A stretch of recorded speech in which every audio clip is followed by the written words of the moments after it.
আউলিয়ার জঙ্গলে এখনো পাওয়া যায়। এই হাজারো কবর, লাখো ব্যক্তির পবিত্র রক্তের উপরে ভর করে যে ইসলাম বাংলাদেশের ময়মনসিংহ এলাকা পর্যন্ত এসে পৌঁছেছে, আল্লাহর কসম ইসলামের বিরুদ্ধে দাঁড়িয়ে আজও পর্যন্ত ইতিপূর্বে কেউ টিকতে পারে নাই, বর্তমানে কেউ টিকতেছে না, ভবিষ্যতেও ইসলামের বিরুদ্ধে অবস্থান নিয়ে কেউ টিকতে পারবে না, কেউ টিকতে পারবে না, কেউ টিকতে পারবে না।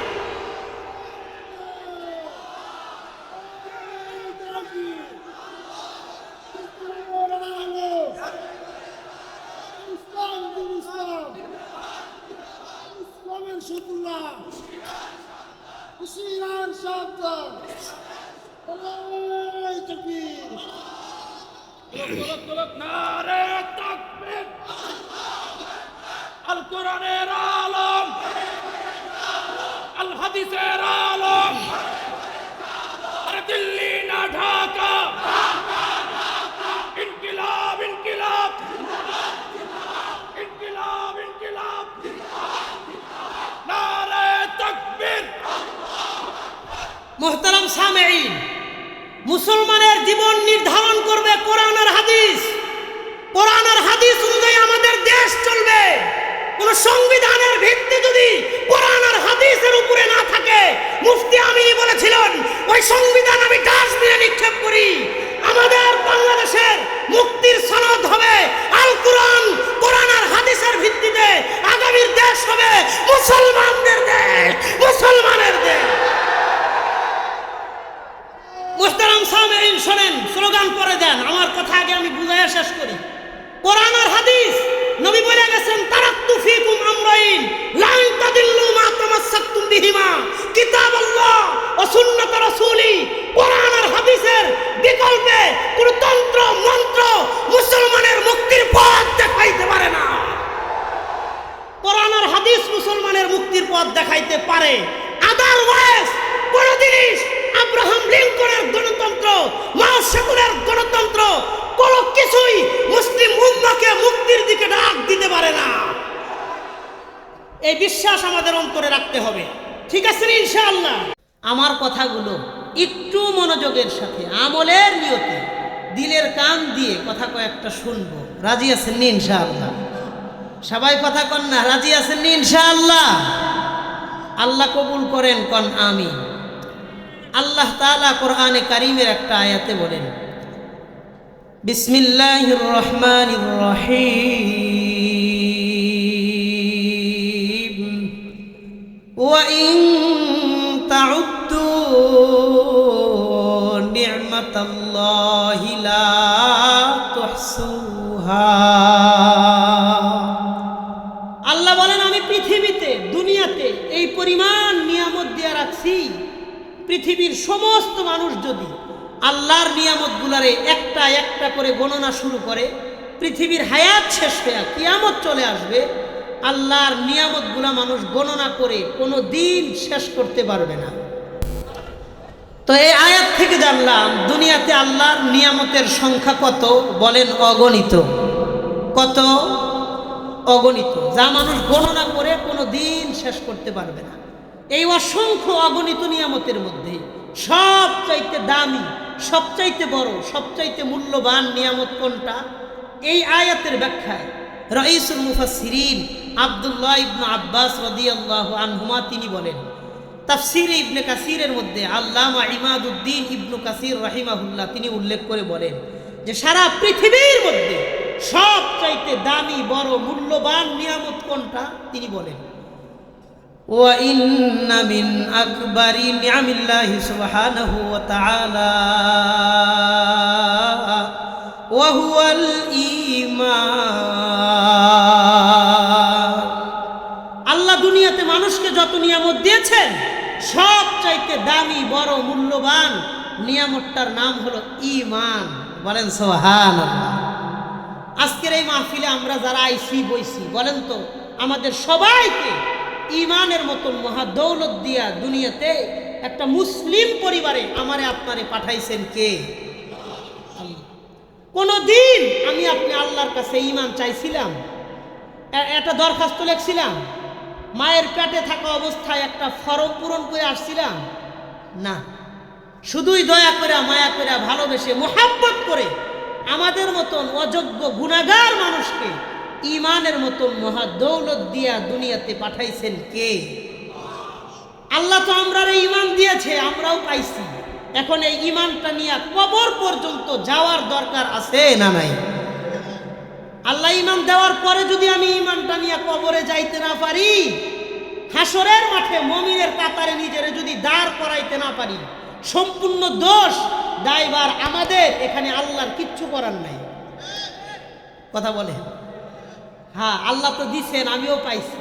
এখন এই ইমানের উপর চলে ইমানটা নিয়ে কবর পর্যন্ত যাওয়ার দরকার আছে না নাই? আছে। কারণ একজন মুমিনের জীবনে, মুসলমান হিসেবে যদি আমগো জীবনে আমরা দুইটা জিনিস পাই, বলেন কয়টা জিনিস পাই? এক নাম্বার, দুনিয়ার জীবনটা ইমানওয়ালা জীবন হয়েছে, মরণের সময় ইমান নিয়ে কবরে যাইতে পারছি। এই দুইটা জিনিস যদি আমগো জীবনে পাই, এই জীবনে আর কিচ্ছু না পাইলেও অন্তত কোনো আফসোস নাই। কথা কর। আমি এই দুইটা পয়েন্টের উপরে কয়েকটা কথা বলবো। এই জন্যই আল্লাহ তাআলা কোরআনে কারীমের মধ্যে গুরুত্বপূর্ণ একটা আয়াতে বলেন, সূরা আলে ইমরানের 19 নম্বর আয়াতে আল্লাহ বলেন, বিসমিল্লাহির রহমানির রহিম, ইন্নাদ দীনা ইনদাল্লাহিল ইসলাম। আল্লাহর কাছে একমাত্র মনোনীত গ্রহণযোগ্য ধর্মের নাম হলো ইসলাম। এটা আল্লাহ কোরআনে পরিষ্কার ঘোষণা করেছেন যে আমি আল্লাহর কাছে একমাত্র গ্রহণযোগ্য ধর্মের নাম হলো ইসলাম। সূরা আলে ইমরানের 85 নম্বর আয়াতে আল্লাহ বলেন, ওয়ামান ইয়াবতাগি গায়রাল ইসলামি দীনান ফালাই ইউকবালা বিহি ওয়া হুয়া ফিল আখিরাতি মিনাল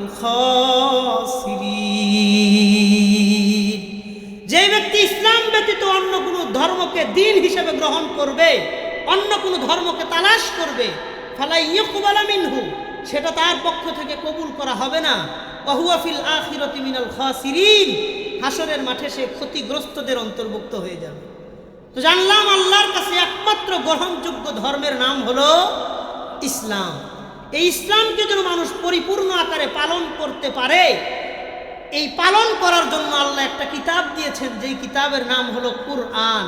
আল্লাহ বলেন, ওয়ালাকাদ আতাইনাকা সাবআম মিনাল মাসানি ওয়াল কুরআনাল আযীম।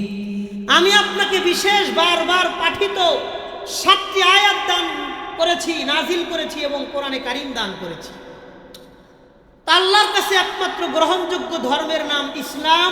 এই ইসলামকে পালন করার জন্য একটা কিতাব দিয়েছেন, ওই কিতাবের নাম কুরআন।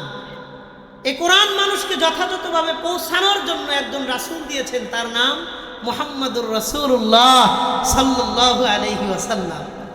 নবীজি সাল্লাল্লাহু আলাইহি ওয়াসাল্লাম সারা জীবন 23টা বছর কোরআনের প্রত্যেকটা বাণী হাদিসের মাধ্যমে তার উম্মত পর্যন্ত পৌঁছায় গেছে। বিদায় হজে একটা ভাষণে রাসূলুল্লাহ সাল্লাল্লাহু আলাইহি ওয়াসাল্লাম একটা হাদিস বলেছেন, ভাষণ দিয়েছেন, সেখান থেকে একটা হাদিস আপনাদের সামনে পাঠ করেছি। নবী বিদায় হজের ভাষণে, খুতবায় নবী এই কথা বলেন, ওয়ান আবি হুরায়রা রাদিয়াল্লাহু আনহু قال قال النبي صلى الله عليه وسلم। হযরত আবু হুরায়রা রাদিয়াল্লাহু আনহু থেকে বর্ণিত, নবীজি সাল্লাল্লাহু আলাইহি ওয়াসাল্লাম বলেন, আলা ইন্না রাব্বাকুম ওয়াহিদুন ওয়া ইন্না আবাকুম ওয়াহিদুন।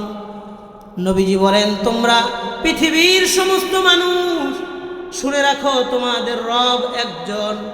বলেন, পৃথিবীর সমস্ত মানুষের রব কে? পৃথিবীর সমস্ত দেশের মানুষের রব কে?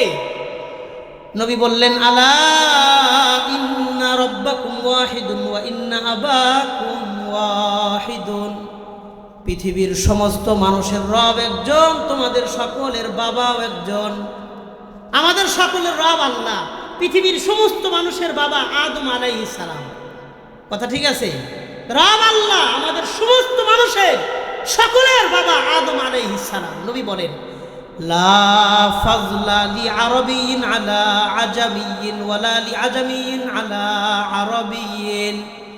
সুতরাং কোনো আরবের মানুষের শ্রেষ্ঠত্ব নাই অনারবের মানুষের উপর, কোনো অনারবের মানুষের শ্রেষ্ঠত্ব নাই আরবের মানুষের উপর। ওয়ালা ফাযলা লি আহমার আলা আসওয়াদ ওয়ালা লি আসওয়াদ আলা আহমার ইল্লা বিত্তাকওয়া।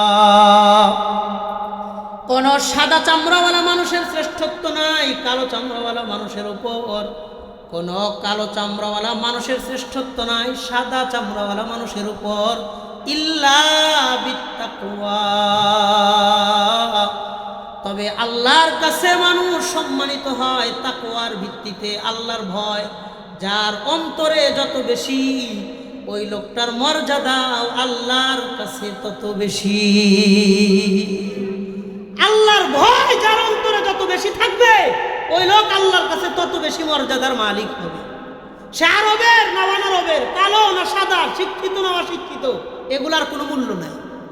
নবী বললেন, সুম্মা তালা হাদিহিল আয়া।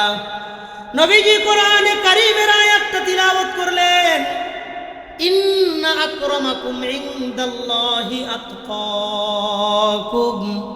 তোমাদের মধ্যে যার অন্তরে আল্লাহর ভয় যত বেশি থাকবে ওই লোকটার মর্যাদা আল্লাহর কাছে তত বেশি হবে। নবী বলেন, আলা ইন্নাত তাকওয়া হাহুনা ওয়া ইউশিরু ইলা সাদরিহি সালাসা মাররাত। নবী বললেন, তাকওয়া মানুষের অন্তরে থাকে, তাকওয়া মানুষের অন্তরে থাকে, তাকওয়া মানুষের এই জায়গায় থাকে, অন্তরে থাকে। তার মানে আল্লাহর ভয় মানুষের পোশাকের মধ্যে থাকে না, আল্লাহর ভয় মানুষের সার্টিফিকেটের মধ্যে থাকে না, আল্লাহর ভয় থাকে মানুষের অন্তরে।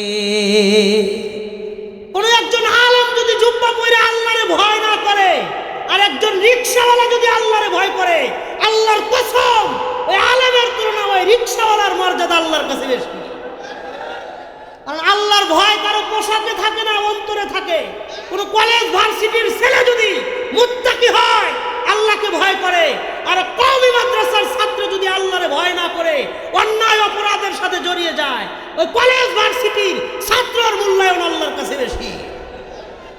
কোন একজন হাজী সাহেব হজ করে এসে যদি সুদের ব্যবসা করে, আল্লাহরে ভয় করে সুদ যদি ছাড়তে না পারে, আর কামলা বেচা কামলা মানুষ যদি সুদ না খায় আল্লাহর ভয়ে, ওই হাজী সাহেবের তুলনায় কামলার মর্যাদা আল্লাহর কাছে বেশি।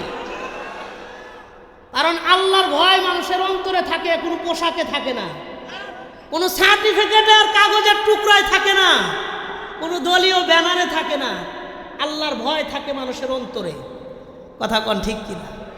এটা নবীজি বুঝায় গেছে যে আরবের মানুষ বলে সে সম্মানিত না, যদি সে ভয় না করে আল্লাহকে, আরবের হইলেও সম্মান পাবে না। আর যদি অনারবের হয়, আরবের বাহিরের কোনো মানুষ আল্লাহরে ভয় করে, ওই অনারবের মর্যাদায় আল্লাহর কাছে বেশি হবে। এই জন্য আমরা বিবেচনা করি মানুষের পোশাক দিয়া, হে বড় জুব্বা পরছে তার মানে হে বুজুর্গ মানুষ না, ওই বড় বড় জুব্বার নিচেও শয়তান থাকতে পারে।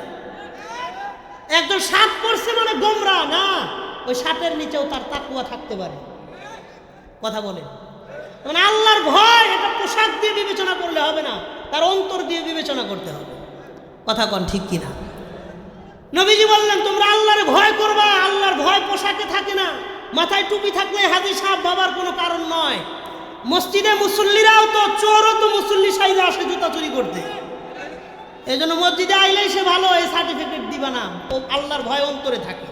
কথাটা বুঝতে পারছেন সবাই? এরপরে নবীজি সাল্লাল্লাহু আলাইহি ওয়াসাল্লাম বলে, শোনো, ফালা তাহাসাদু ওয়ালা তানাজাসু ওয়ালা তাদাবারু ওয়ালা তাবাগাদু।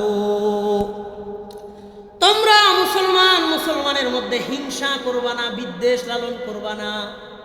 ওয়ালা তানাজাসু, একজন আরেকজনকে তোমরা ধোঁকা দিবা না। এক নাম্বার, মুসলমানের সাথে হিংসা করবা না। দুই নাম্বার, মুসলমানকে ধোঁকা দিবা না। ওয়ালা তাদাবারু, পিছনে বসে গীবত করবা না। ওয়ালা তাবাগাদু, বিদ্বেষ চর্চা তোমরা করবা না। ওয়ালা ইয়াবি বাযুকুম আলা বাই'i বায, একজনের বেচা কেনার উপর আরেকজন বেচা কেনা করবা না। ওয়াকুনু ইবাদাল্লাহি ইখওয়ানা, মুসলমান সমাজের মধ্যে ভাই ভাই হিসেবে তোমরা বসবাস করবা। আল মুসলিমু আখুল মুসলিম, একজন মুসলমান সে আরেকজন মুসলমানের ভাই ভাই। মুসলমান মুসলমানের ভাই ভাই, এটা নবীজির কথা। আল মুসলিমু আখুল মুসলিম। এরপরে নবীজি বললেন, শোনো, ফালইউবাল্লিগুশ শাহিদুল গায়বা, আমি তোমাদেরকে এই 23 বছরে যে শরীয়ত তোমাদের কাছে রেখে গেলাম, আমার শরীয়তকে তোমরা মানুষ পর্যন্ত পৌঁছায় দিবা। দিনের একটা আয়াত, একটা হাদিস, একটা বাণী হইলেও তোমরা আরেকজন পর্যন্ত পৌঁছায়া দিবা।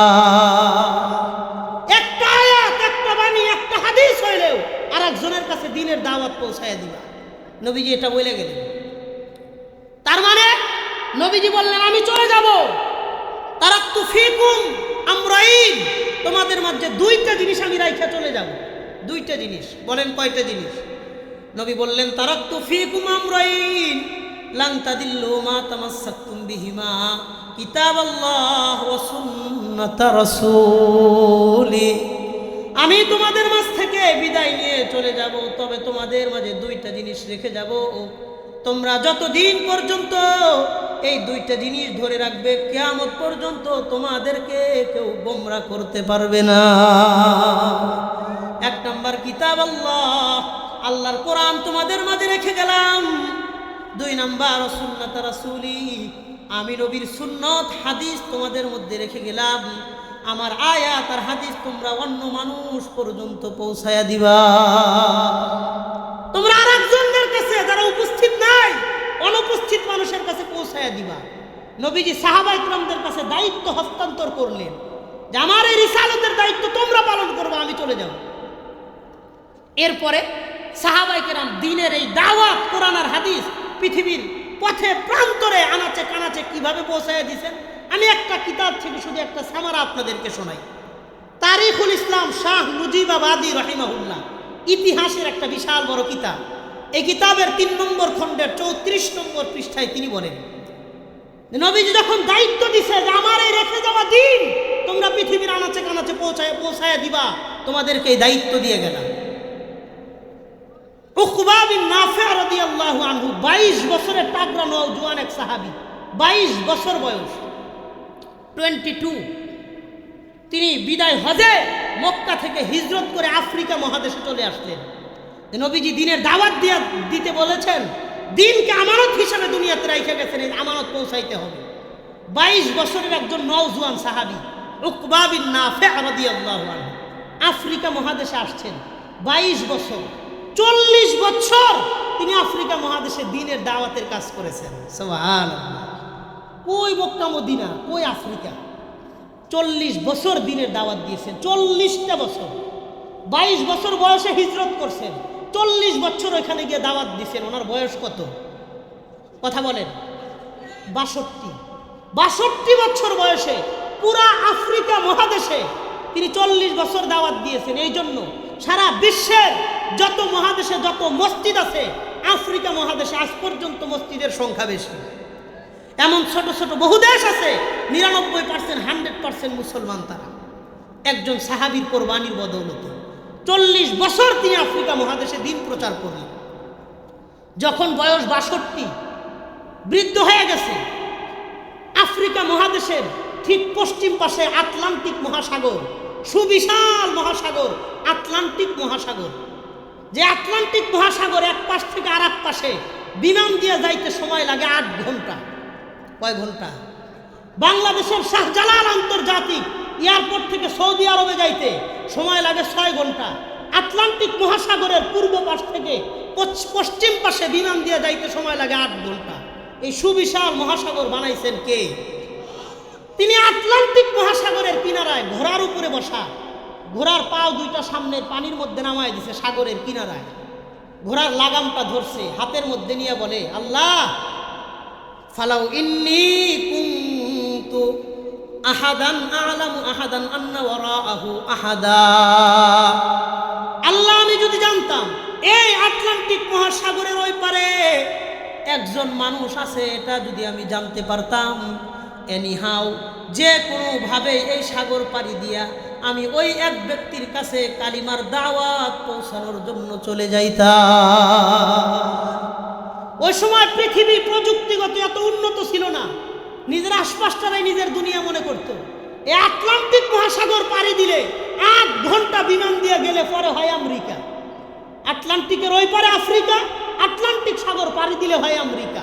তিনি এই সাগরের কিনারায় গিয়া বলে, আল্লাহ, আমি যদি জানতাম এই সাগরের ওই পারে একজন মানুষ আছে, একজন, 8 ঘন্টা বিমান দিয়ে যাইতে লাগে, আমি যে কোনোভাবে এই সাগর পাড়ি দিয়া ওই পারে গিয়া ওই একজনের কাছে কালিমার দাওয়াত পৌঁছানোর জন্য চলে যাইতাম। চনাচে তিনি তো আর সাগর পাড়ি দিতে পারেন নাই, তিনি সেই জায়গায় মারা গেছেন।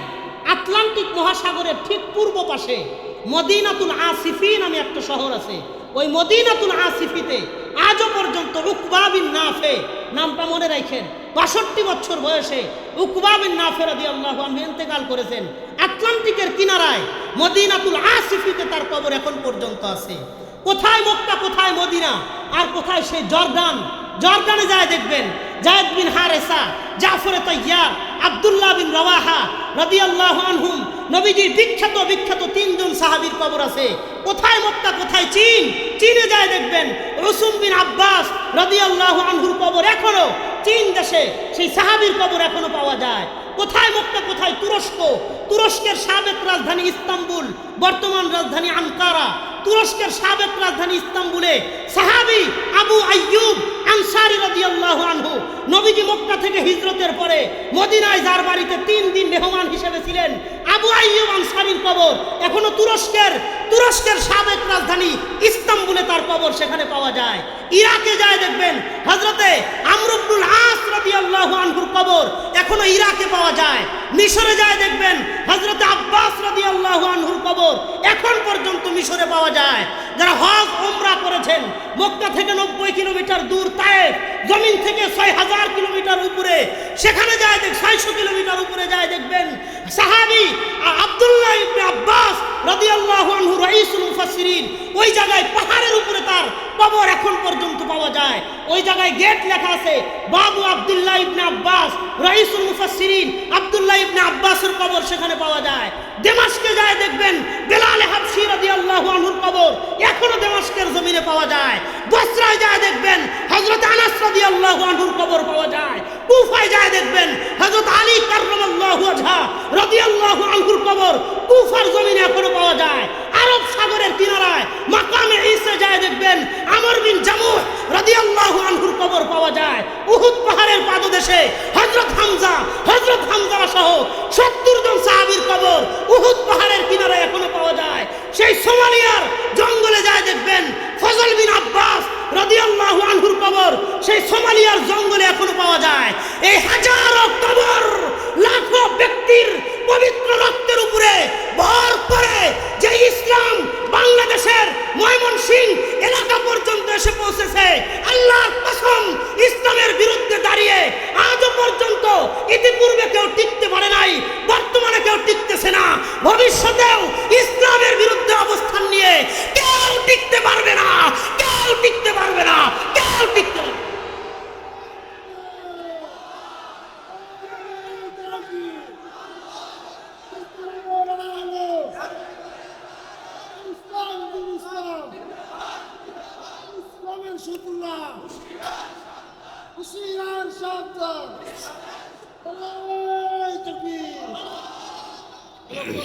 নারে তাকবীর,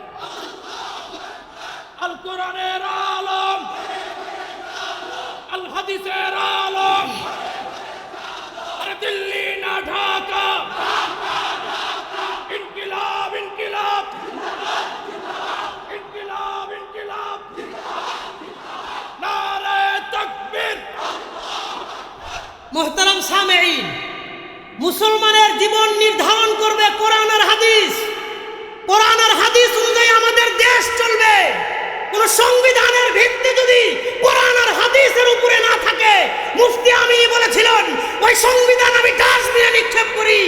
আমাদের বাংলাদেশের মুক্তির সনদ হবে আল কোরআন, কোরআন আর হাদিসের ভিত্তিতে আগামী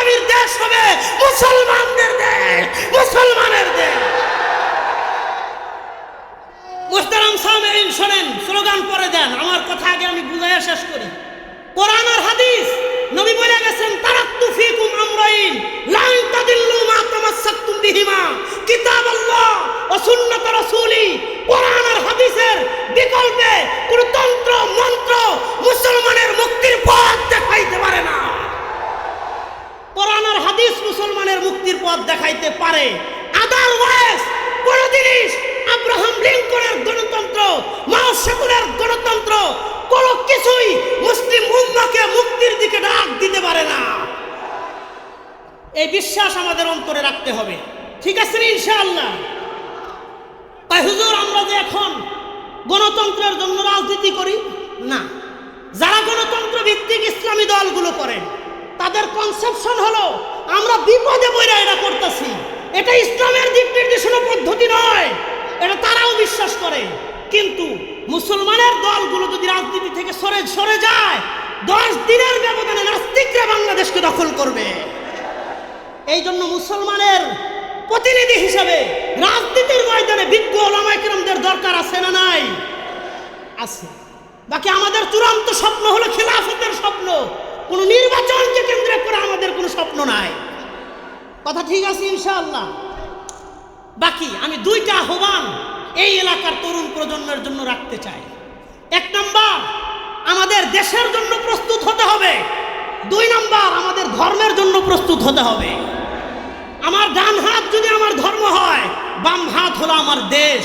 ডান হাতের যেমন গুরুত্ব আমার কাছে আছে, বাম হাতের গুরুত্ব আমার কাছে আছে। ডান চোখের গুরুত্ব যেমন আমার কাছে আছে, বাম চোখের গুরুত্ব আমার কাছে আছে। আমার দেশের দিকে যদি কেউ হাত বাড়ায়, ওর হাতকে ভেঙে দেওয়া হবে। আমার ধর্মের যদি কেউ চোখ তুলে তাকায়, আমার ধর্মের দিকে যদি কেউ রঙ্গ চোখ নিয়ে তাকায়, ওর চোখ উপড়ে ফেলা হবে। দেশ আর ধর্ম 2টার জন্য সমস্ত রাজনৈতিক পরিচয় ভেদাভেদ ভুলে গিয়া এক কাতারে আমাদের আসার জন্য তৈরি থাকতে হবে ইনশাআল্লাহ। দেশ আক্রান্ত, কে বিএনপি, কে জামাত, কে জমিয়ত, কে হেফাজত, কে তাবলীগ, কে চরমোনা, এগুলো দেখার সময় নাই। ধর্ম আক্রান্ত হলেও দলীয় ব্যানার দেখার সময় নাই। ইসলামের পরিচয় এক কাতারে আসতে হবে ইনশাআল্লাহ। যদি কেউ এই 2টা জিনিসকে নিজের জিনিস মনে করে, দেশ এটা আমার দেশ, ধর্ম এটা আমার ধর্ম, এই 2টা জিনিস যদি কেউ ধারণ করতে পারে, ওই আন্দোলন, ওই গণসংযোগ, ওই সমাবেশ, ওই দাবি, ওই চেতনাকে রুখে দেওয়ার মতন কোন শক্তি পৃথিবীতে তৈরি হয় নাই। যেমন আমি 2-1টা এক্সাম্পল দিয়ে এই কথা শেষ করে দিব। আজ থেকে 425 বছর আগে 1600 খ্রিস্টাব্দ, ওই সময় ভারতবর্ষকে শাসন করে ব্রিটিশরা, ইস্ট ইন্ডিয়া কোম্পানি। 1600 খ্রিস্টাব্দ থেকে 1857 খ্রিস্টাব্দ পর্যন্ত 257 বছর ভারতবর্ষকে শাসন করেছে ব্রিটিশরা। 1857 সালে যখন সিপাহী বিপ্লব শুরু হয়, তখন ব্রিটিশরা শাহ আব্দুল আজিজ দেহলভী রহিমাহুল্লাহ ভারতবর্ষের মুসলমানদেরকে যখন ভারতবর্ষকে দারুল হরব ঘোষণা করে জিহাদকে ফরজ ঘোষণা করে দিলেন, ফতুয়া দিয়ে দিলেন, সমস্ত দেশের জনগণ, কে হিন্দু, কে মুসলমান, কে বৌদ্ধ, কে খ্রিস্টান, কে চাকমা, ত্রিপুরা, বং, খাসিয়া, চাক, লুসাই, খোয়, বুড়ো, মরু, মারমা, চংচ, ইন্ডাই, মণিপুরা, সাঁওতাল, হাজং, শিখ, সব ধর্মবর্ণের পরিচয় ভেদ করে উপেক্ষা করে যখন ভারতবর্ষের পক্ষে দাঁড়াইল, 257 বছর ব্রিটিশরা ভারতবর্ষ শাসন করার পরেও 1857 খ্রিস্টাব্দে ইংল্যান্ডের রানী ভিক্টোরিয়ার কাছে ক্ষমতা হস্তান্তর করে ভারতবর্ষ থেকে তারা পলায়ন করতে বাধ্য হয়েছিল। 1857 পরে 1947, 90 বছর রানী ভিক্টোরিয়া তিনি ভারতবর্ষের উপরে কর্তৃত্ব বাস্তবায়ন করেছে। এই 1947-এ আবারও যুব সমাজ যখন মাঠে নামছে, ভারত পাকিস্তান নামে 2টা রাষ্ট্র আলাদা আলাদাভাবে স্বাধীনতা অর্জন করেছে। 1947-এর পরে 1952 ভাষা আন্দোলনের জন্য বাংলাদেশের রফিক, সালাম, বরকত, জব্বার সব মানুষ যখন রাস্তায় নেমেছে, 1952 ভাষা আন্দোলন সফল আন্দোলন হিসেবে আত্মপ্রকাশ করেছে। 1952 পরে খেয়াল করেন, শুধু ইতিহাসগুলো আমি সংক্ষেপে বলি। 1952 পরে 1971, 1969 বাংলাদেশের স্বাধীনতার 2 বছর আগে গণ অভ্যুত্থান হয়েছিল। আগরতলায় শেখ মুজিবুর রহমানকে আটক করেছিল পাকিস্তানের আইয়ুব খান। তখন শেখ মুজিব বাংলাদেশে ব্যাপক জনপ্রিয় একজন নেতা। তাকে যখন আইয়ুব খান আগরতলায় গ্রেফতার করেছে, সারা বাংলাদেশ থেকে স্লোগান বের হইল, বঙ্গবন্ধুর মুক্তি চাই, বঙ্গবন্ধুর মুক্তি চাই। এই স্লোগান নিয়ে সারা দেশের মানুষ যখন বাংলাদেশের রাজপথে নেমেছিল, আইয়ুব খান বঙ্গবন্ধুকে আগরতলায় মুক্তি দিয়ে সে পদত্যাগ করতে বাধ্য হয়েছিল। 1969-এর পরে 1971 9 মাস বাংলার প্রত্যেকটা মানুষ যখন স্বাধীনতা বিপ্লব শুরু করলো, গায়ে গেঞ্জি পরে, মাথায় গামছা বেঁধে, তাদের রাইফেল রেখে, পরনে লুঙ্গি পরে যখন জিহাদ করেছে, যুদ্ধ করেছে, 9 মাস তীব্র আন্দোলনের পরে বাংলার স্বাধীন মানচিত্রকে পাক হানাদার বাহিনী থেকে ছিনাইয়া এনে স্বাধীন পতাকা উত্তোলন করতে তারা সফল হয়েছিল। 1971-এর পরে 1990 স্বৈরাচার বিরোধী আন্দোলন শুরু হইল এরশাদের বিরুদ্ধে। 9 বছর লাগাতার আন্দোলনের পরে 1990 এরশাদ স্বৈরা শাসকের পতন হয়েছিল। 1990-এর পরে 1994 তসলিমা খেদাও আন্দোলন শুরু হইল। এক দফায় এক দাবি, তসলিমা তুই কোথায় যাবি? যেই তসলিমা ইসলামের বিরুদ্ধে কথা বলেছিল, বোরকাকে নিয়ে কটূক্তি করেছিল, রাতের আধারে সারা বাংলাদেশের যুব সমাজ যখন মাঠে নামছে, যেই বোরকার বিরুদ্ধে কটূক্তি করেছিল, ওই বোরকা পরে এই অচল মাল ভারতে পালিয়ে যেতে বাধ্য হয়েছিল। 1994-এর পরে 2011 4 এপ্রিল মুফতি আমিনী রহমতুল্লাহি আলাইহি ফতোয়া বিরোধী আন্দোলনের জন্য ডাক দিলেন, হরতালের ডাক দিয়েছিলেন। সারা বাংলাদেশ থেকে, এই ময়মনসিংহ থেকে, তারাকান্দা, ফুলপুর থেকে, সম্মুগঞ্জ, ত্রিশাল, ভালুকা থেকে কোরআন শরীফ মানুষ বুকে নিয়ে ওই হরতালের জন্য সমর্থন করে রাস্তায় নেমেছিল। 4 এপ্রিল 2011 ওই হরতাল সারা বাংলাদেশের ইতিহাসে লেখা আছে। আজ পর্যন্ত কোনো রাজনৈতিক কোনো দল এত বড় কর্মসূচিকে সফল করে দেখাইতে পারে নাই। 2011-এর পরে 2013 5 মে শাপলা চত্বরে আল্লামা শাহ আহমদ শফী রহমতুল্লাহি আলাইহি তিনি ডাক দিলেন। কিছু নাস্তিক যখন শাহবাগে রাসূলের বিরুদ্ধে, ইসলামের বিরুদ্ধে, কোরআনের বিরুদ্ধে যখন অবমাননাকর মন্তব্য করতেছিল, আল্লামা শাহ আহমদ শফীর ডাকে সারা বাংলা থেকে, গ্রামগঞ্জ থেকে, শহর বন্দর থেকে, পথ প্রান্ত থেকে, অলিগলি থেকে সব মানুষ শাপলা চত্বরে জমা হয়েছিল। ওই শাপলা চত্বরের 13 সালের 5 মের পরে নাস্তিকরা বাংলাদেশ থেকে বিতাড়িত হয়েছে। আজ পর্যন্ত কোন নাস্তিক বাংলার কোন রাজপথে দাঁড়ায়া আমার নবীর বিরুদ্ধে কটূক্তি করার দুঃসাহস দেখাইতে পারে নাই।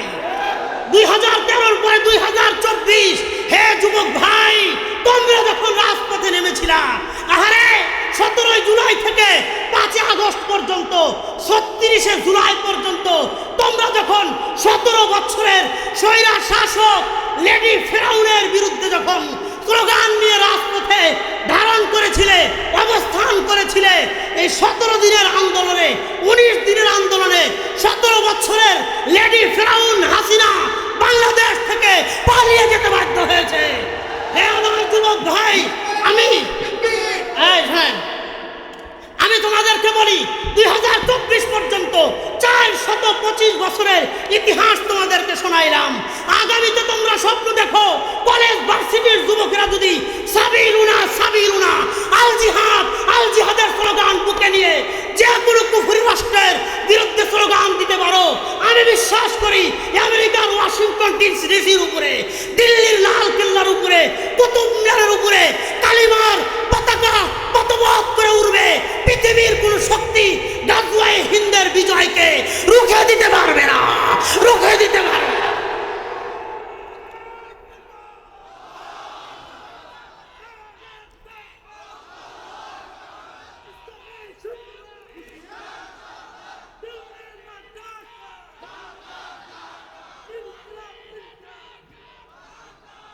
মোহতারাম সামেঈন, শোনেন, 54 বছরে আমরা গণতন্ত্রের মাধ্যমে ইসলামের খেদমত করার চেষ্টা করেছি। সর্বশেষ একটা সুযোগ আসছে, আমরা এবারও চেষ্টা করব, জান প্রাণ দিয়ে চেষ্টা করব আলেম ওলামা কেরামকে ক্ষমতায় নেওয়ার জন্য। কারণ হলো 54 বছরে আমরা একজন আলেমকে প্রধানমন্ত্রী বানাইতে পারি নাই। ইনশাআল্লাহ আমরা চেষ্টা করব ইসলামের পক্ষের শক্তির জন্য। যদি ব্যর্থ হই, আমরা আপনাদেরকে আহ্বান জানাবো, জিহাদের চেতনা বিশ্বাসী হয়ে খেলাফত কায়েমের জন্য রাজপথে নামবো। ভারতকে পরোয়া করার সময় বাংলাদেশের তাওহীদি জনতা থাকবে না। বাংলার স্বাধীন সার্বভৌমত্ব দেশের মধ্যে বসে যারা ভারতের দালালি করবা, এই প্রথম আলো, এই ডেইলি স্টার তোমাদেরকে সাবধান করে দিতে চাই। বাংলাদেশের মধ্যে বসে তোমরা পত্রিকা চালাইলে দেশের দালালি করতে হবে, ভারতের দালালি করতে পারবা না। শরীফ ওসমান হাদিকে যারা হত্যা করেছো, তোমাদের যদি বিচার এই জমিনে না হয়, হাজারো হাদি তৈরি হবে, ইনকিলাব জিন্দাবাদের স্লোগান নিয়ে রাজপথে নামবে। হাদিদেরকে কেউ ঠেকাইতে পারবে না, কেউ ঠেকাইতে পারবে না।